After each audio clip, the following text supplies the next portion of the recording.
Well, hello, everyone, and welcome to this episode of Things That Matter with me, Marty McNabb. So, if you've been following along for a little bit, or at least once before, you know that I never tire from hearing the stories that get attached to the things that we surround ourselves with, the things we adorn ourselves with, the things we keep, the things that matter, and the things that we will leave behind. In essence, our homes and even our backpacks, our wallets, our purses, our offices are really a bit of our personal museums. So I just, I can't tell you. I mean, I've been for over a decade, I have listened to thousands of stories of things that matter, and I absolutely adore it. So, without further ado, I do want to introduce today's guest for this episode, and this is Jonah Casale, who who I met at the Everything Conference, thanks to my friend and our friend Vanessa Thorpe. I met her through, if you've been following along, through Location Indie, through Camp Indie. That's how I met her. And then she introduced me to her friends who started this conference called the Everything Conference, which has its stuff in another community or something, which I'm not as familiar with. But anyway, in August of 2024, I ended up going out to Minneapolis, Minnesota, and met a group of people who identify as multipotentialites. Basically, they're the people that when you hire a life coach, a business coach, and they're like, you got to pick one thing, right, Jonah? These people are Uh, not your target market. yeah. Because literally there are thousands of things that they see themselves doing and wanting to do in their lifetime. And so that is the environment that where I met this wonderful guest of mine tonight. And I am so grateful to have met him, to have met all the people there, and to have him here as my guest on Things That Matters. So without further ado, I am going to turn over the stage to Jonah, and he knows that this is the show and tell section or show and tell section of the episode. And he has not just one thing, but two things that he would like to share. And I'm going to let him take it away. Well, thank you very much, Marty, for that uh, awesome introduction. So I appreciate that a lot. Um, you definitely have a good voice for this kind of podcast interview presentation. So thanks for that. So I actually am living in a house for a new job, and so I don't have access to my house where there's a lot more stuff that I could have chosen. So I had a fairly limited amount of things that I could choose from, but I chose two things that I thought have enough meaning to them that I could share on. So I brought two things. So the theme that I thought I'd go with is adventure or storytelling through gaming, because gaming has been a pretty large part of my life growing up. And so I brought two things. The original dice that I had gotten from my very first time playing Dungeons and Dragons, and the an original copy of the first Kingdom Hearts game for the PlayStation 2, which was one of the first games that me and my brother ever had on the PlayStation 2. When which was our first console that we ever got as kids. So it was two games, Spider-Man and Kingdom Hearts were some of the first games we ever had growing up as kids. So, and we've kept it ever since. So, um, I'll start off probably with the Kingdom Hearts game because that's before Dungeons and Dragons. If so, I don't know how old your audience is, but uh if they're in their mid 20s, um they probably remember the days of the first PlayStation and PlayStation 2, and probably consoles like the N64. And if they go back even older, they probably remember the I don't know if it's called the Commodore 64 or that's like one of the original computers that was out. And then Dreamcast, I think, was another one. But if they remember some of those old time games from the 90s, um, this is actually a game from the early 2000s. I think it was 2002 or 2003 that this game originally came out. And other games that were kind of like it would have been like, and this was made by Square Enix. Is it Square Enix or Enix? I can't remember, but they are the creators of the Final Fantasy series, if you're familiar with that. And they pioneered some of um, they pioneered Japanese role-playing games in the West, such as the famous Final Fantasy VII, which revolutionized JRPG gaming in the West. And then Kingdom Hearts is kind of their other flagship game that they're kind of known for. They're also known for like a lot of other game titles, but this is one of their flagship titles that they're known for. Um, but oh yeah, and at the time it was called Squaresoft, not Square Enix. It was called Squaresoft at the time, as you can see right there, Disney and Squaresoft. So, uh, the reason why this game has a special place in my heart is it was one of the first games that really captured my imagination because I mean, it's also the ultimate crossover between anime and Disney characters. So, my family, we're huge fans of Disney. We're huge fans of all things classic Disney, from, Snow White, Beauty and the Beast, Aladdin, Little Mermaid, and Um, and we've been lifelong Disney fans for most of our lives. Been to Disneyland, Disney World many times, so there you go. Um, and so for those who have no idea what this game is about, so it's basically about these like young teenagers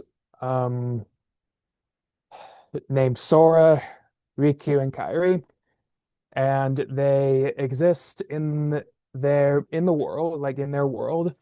Um, But what happens is that they end up in this kind of situation where they get transported to a different world.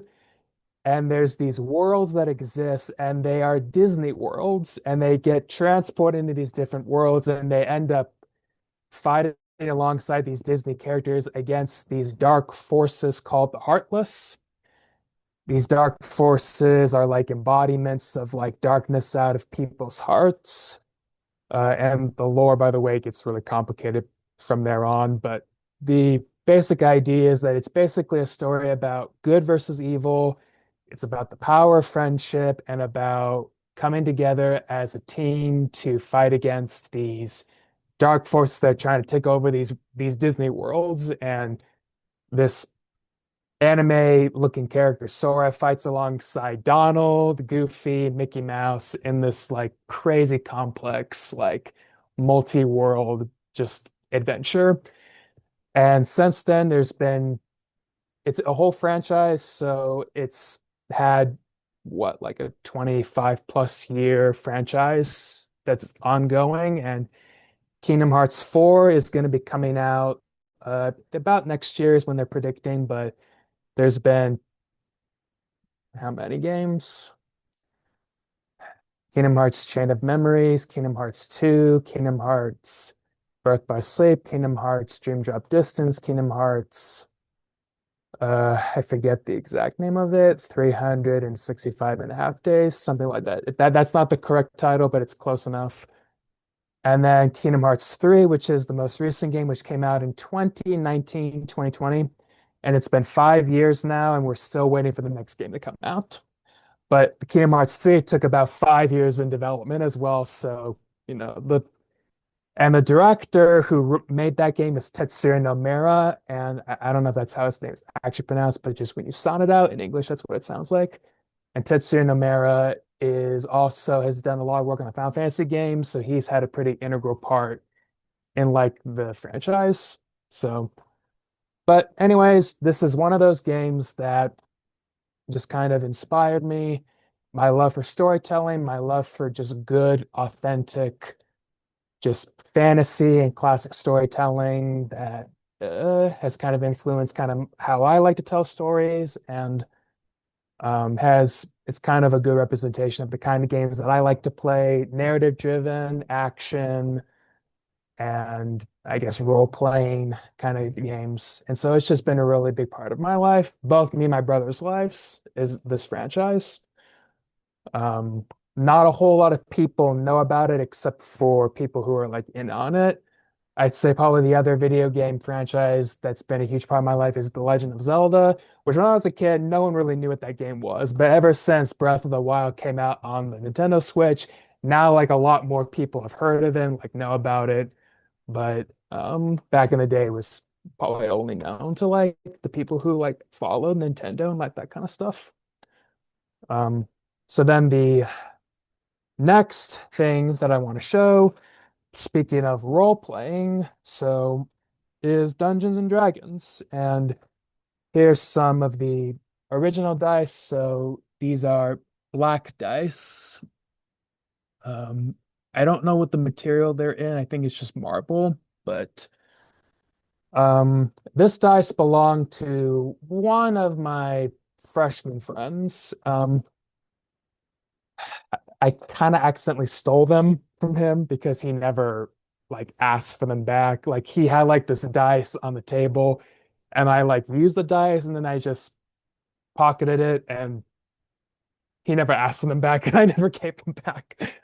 So that yeah, but I don't think he minds and we haven't spoken in so many years. So it I don't think he cares. But I just kept it onto myself.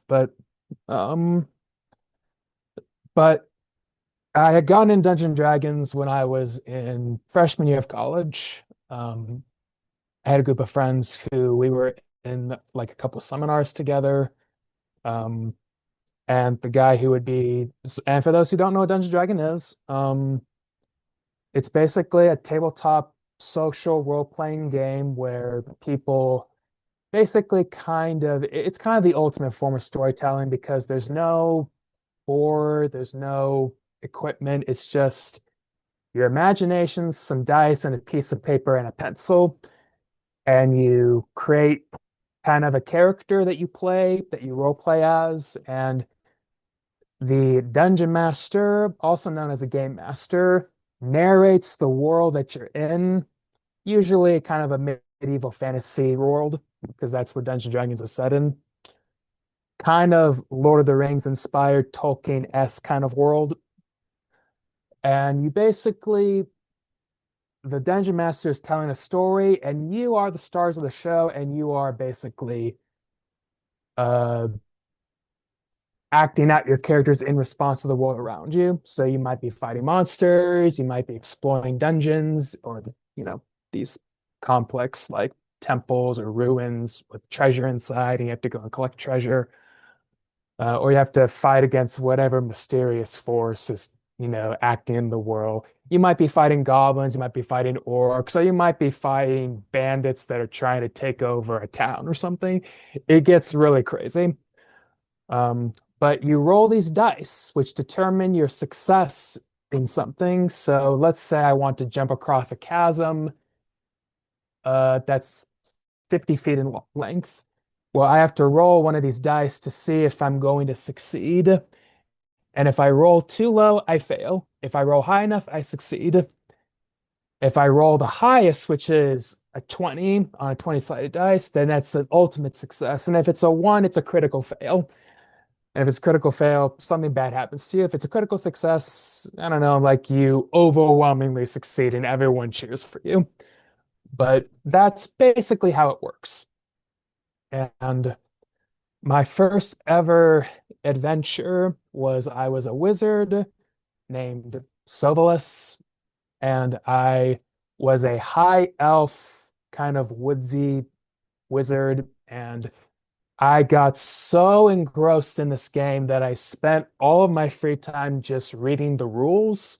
And if you're familiar with the game, you know that there's like 3 core rule books, and the rules get very complex because they're literally trying to account for every possible thing someone could come up with in their imagination. So it's pretty complex, but I was delving into all of these little spells and all of these different oh, here's a spell where I can create this wall of flame, or I can create this like platform that can levitate up and down, and like the mechanics around it. I mean, the game designers had a lot of mechanics around it that were kind of complex, so my mind was just kind of wrapped in all of that. And I decided to draw a picture of my character just for fun, and I wrote this elaborate backstory just for fun. And um, yeah, and the very first adventure was I just come across my party in some forest. There were some goblins that are chasing the other characters, and we dispatch the goblins, and then we go through like the woods to get to like this cave. And I remember one particular thing is I was in the water, trudging through the water, and there was this electric eel that was wrapping itself around my leg, or at least that's what the Dungeon Master said. And then I was like, I'm going to use electric hand to zap the thing. And he said, okay, roll. Okay, roll. Okay, you succeed. And he said, are you going to touch the electric eel that's on you and electrocute yourself? And I was like, oh, I didn't realize that. And he said, too late. You put your hand, you say, and you take 5 electric damage. And I was like, yeah, I was dumb for that. I was dumb. But I remember it all these years later because it was so funny that everyone laughed around it, and I haven't forgotten it since. And I think I tried to draw a picture of me taking my hand and doing this, and yeah. So, and then we get into this cave, and there's this like dark beast that we have to defeat. And I remember casting this fireball that like eroded the webs on a cave that were blocking our way. Like like there's obstacles, you got to get past obstacles. And then we were rewarded this like magic like rod, or like light rod that emits like light energy. And then that ended up being kind of a critical piece in like the following games, especially the end of the story. So, and what's nice about these Dungeons and Dragons sessions is that um, the story progresses and builds on previous sessions. So it's like an evolving story. And eventually you get to the end of the campaign, is what we call it. And then whether you all succeed or don't succeed against defeating whatever the bad guys are, because there's always that chance of failure. There's always that chance of failure.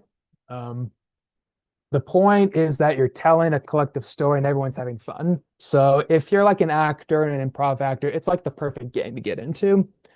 And actually, there's a big group on YouTube called Geek and Sundry that is known for having their own Dungeons and Dragons playthrough with a voice actor named Matt Mercer.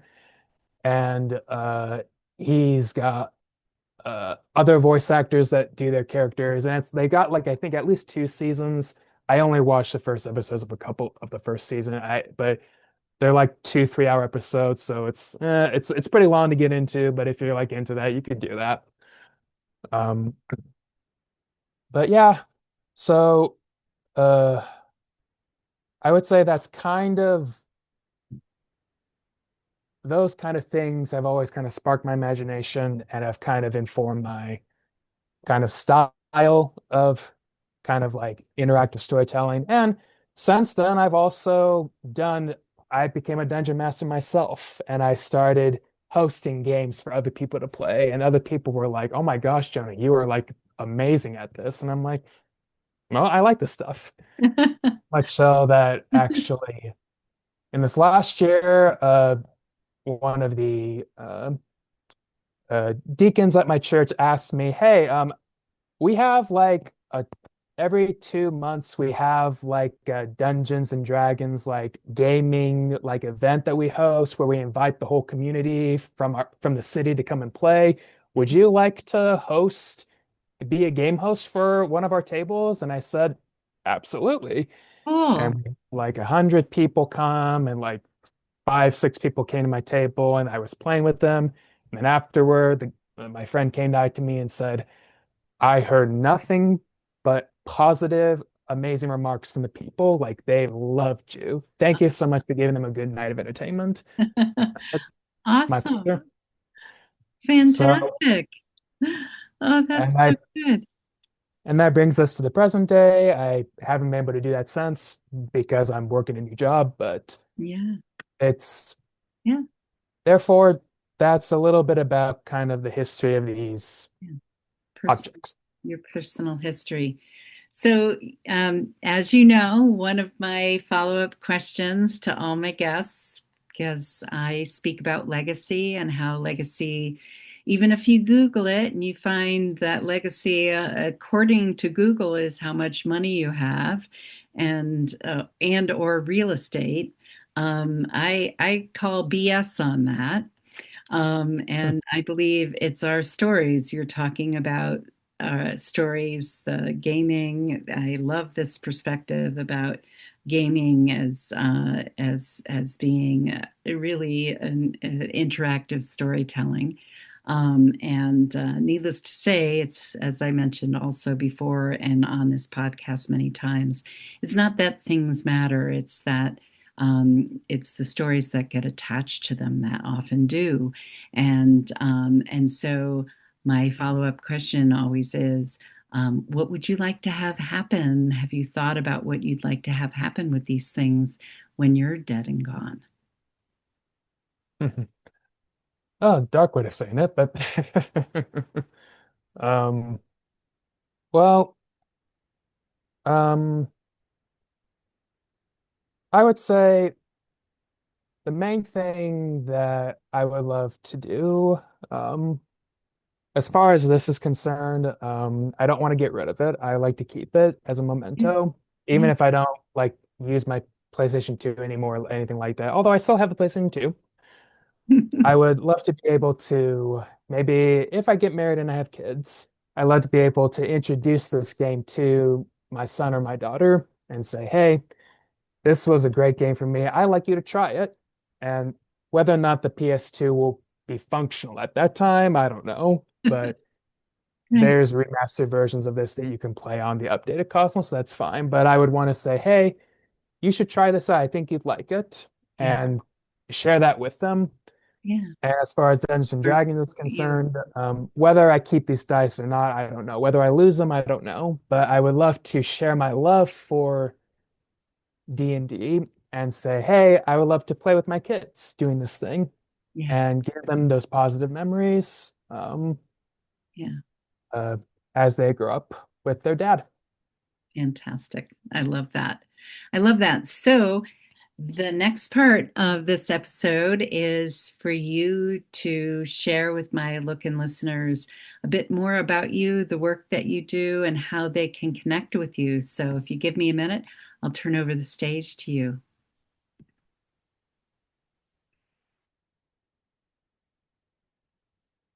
Yeah, so I am Jonah, and I am a self-described multipotentialite, as Marty said. Although I never heard of that term when I was growing up, though I wish I had, because that would have saved me a bajillion headaches and maybe some life decisions that would have helped me out better growing up. I mean, I did the best I could growing up in terms of like career and vocation and stuff. I mean, I still am figuring it out, but. Um, but right now, I'm serving as an AmeriCorps volunteer in Billings, Montana. I am a AmeriCorps Vista specifically, which stands for Volunteer in Service to America. I serve at a nonprofit called Native American Development Corporation, where we serve Native Americans in Montana, as well as Wyoming, North Dakota, and South Dakota. We work with all tribes in Montana, as well as tribes in those other states. And we do everything from economic development work to arts and culture promotion to technical assistance to financial resources to healthcare services for natives, basically for the sake of helping them self-actualize into entrepreneurs and business people who want to better their lives and, promote their culture and their way of life to people. And I'm specifically working in the finance side, um, helping leverage financial resources for these entrepreneurs. So if you want, you can support our organization by going to looking up us up on the internet, Native American Development Corporation. If you work in the nonprofit world or if you work in economic development, you can follow us on our social medias. I think we're on Facebook at least. We might be on, I think we're on LinkedIn as well. Um, as far as me, I do have a LinkedIn profile that you can follow me on. I don't necessarily post much, but it's my main way of how I keep in touch with professional contacts. In it, I chat about kind of like what my hopes are, my dreams are, and kind of what I want to do, and kind of like what my interests are. And most of my interests are like entertainment, healthcare, international development, nonprofit work, and a little bit of engineering as well. Again, all over the place. But I always like to do anything that's multidisciplinary or cross-cultural. So um, just if you're into that, let me know because I want to have like 10 careers and I don't know how to do it. I I don't know how to do it. I'm trying to figure it out. So just yeah, let me know. Yeah, very good. Yes. So that is the challenge of multi-potentialite. I don't necessarily feel like I 100% identify with being a multi-potentialite, but um, a bit, not like one thing that I've always wanted to be and all of that. So it's a spectrum, but I know that it sounds you're also a storyteller, an artist, um, and you got lots of plans, lots of ideas, and they could change tomorrow. That's the beauty of it all. And so I just want to say I did not make it to Billings, Montana, but I was on a 5-month road trip in 2022, and I had people asking me after my road trip. I went. Well, I started in Denver anyway, going Texas, Austin, Texas, whatever. Made it out to California, all the way up to Washington D.C., and then across back to Vermont. And somebody said, What's your favorite place? What's the favorite place that you went to, or state?" And I have to say it was Montana. So, um, Yeah. and it's there's just something spectacular about it. The big sky, the mountains, the lakes, the energy of it is phenomenal. And I also appreciate you starting this whole episode out with, that you are, you moved to Montana for this job, and you don't have a lot of your stuff with you. And this was realistically, 12 plus years ago when I started show and tales in the back room of a friend's bar called Branded Saloon, which is still is in existence miraculously in Prospect Heights, Brooklyn. Um, what I realized is, needless to say, the majority of the people that moved to New York City often whether planned or unplanned, are not able to take their things that matter with them. Um, and so, um, but generally speaking, there are these few things that either we remember in our mind or we take with us, like your PlayStation game, um, and Kingdom Heart, and the Dungeon and Dragon dice that you traveled with you, you brought with you, that kind of help us connect with our story, our our history.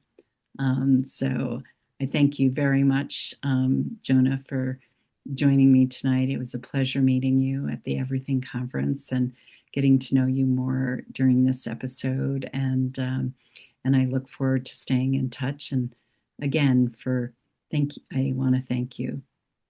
Um, and thank you, everyone, for joining us tonight, listening or looking and listening to this episode of Things That Matter with me, Martie McNabb. And I encourage you to um, to look around your space and your personal museum and look at those things that you surround yourself with, and make sure that you share those stories, because it's all just like Jonah and I talked about, it's all about the stories. So thanks again. Of course. And thank you very much for having me. This was really fun, huge pleasure, and it's really cool what you're doing. And keep doing it because I think it adds value. Thank you so much, Jonah. I'll look forward to staying in touch. Good Of night, course. everyone. Thank you very much.